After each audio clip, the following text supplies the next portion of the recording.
Del Sol Aviation, Qatar Aviation, and local pilot Diana Stringer are hosting an unbelievable event at the Albuquerque International Sunport.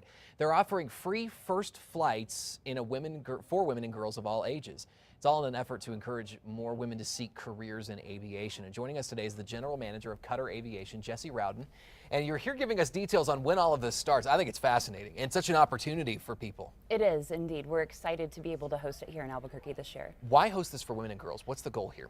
You know, the goal is to just introduce aviation to the female population. 6.6% of all people in aviation are female, and we would really like to see that number increase. So in 2010, a group of great ladies recognized this, and they started this event to be able to just put the word out there. Now, this is called Fly It Forward. Is the Fly It Forward program the same thing, kind of an effort to get women involved? It's a portion of it. We have local pilots that have volunteered their aircraft and their time to fly women and girls for free. How cool. Take them up for their first flight.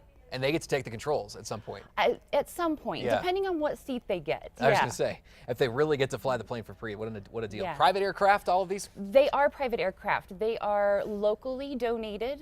So the aviation community here in Albuquerque has really stepped up, really gotten into this. This is the first year of this program? This is the first year here in Albuquerque. This is actually the 4th year that it's running, and the numbers just increase every year. We're really excited. What kind of participation you have and how many people actually stick with it? Do you have results on that from across the country? You know, I'm not certain that we have actual results of who continued on, but we have 26,000 that participated across the world last year. 5,700 were able to take those first flights, so we're excited to be able to offer that. This isn't about, I would assume, just taking the controls of an aircraft. This is about teaching, I'm sure, all kinds of sort of ins and outs of what you do on a first flight, and then also inspiring people to maybe make a career out of it. Absolutely. And you know, there are so many different portions of aviation that people don't really realize. A lot of people don't even know that we're there, and we want to get those other career opportunities out to them as well. I'm curious what percentage of the licensed pilot population is female? Again, 6.6% okay. is an extremely low number. Yeah. In the United States, 1.5 million people are employed in aviation, and a very small percentage are female. And why do you think it's so low?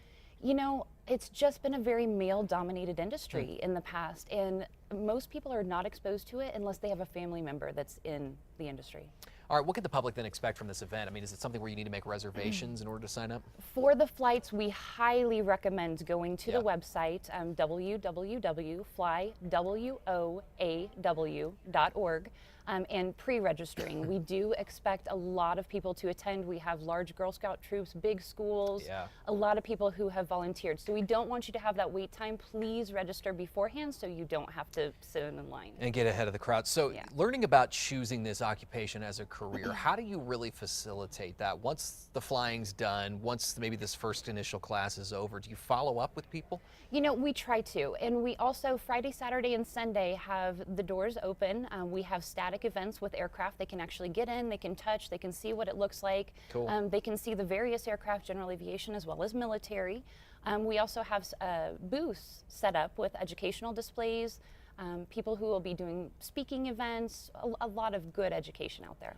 All right, all about creating opportunity. It is. What a fun way to do it. So for more on the Women of Aviation Week Fly It Forward Challenge, we've got the information online at KRQE.com. I assume you can be contacted directly, but we'll link through the website as well. Absolutely, yes. So that's a good way to do it. And again, these are the details on when it actually happens now through the 8th of March at the Sunport. So glad to have you, Jessie Rowden. Thank you so much. I really appreciate it. Glad to have you. And again, let us know what your thoughts are, KRQE.com. Check it out. Check the info out there, and we'll be right back.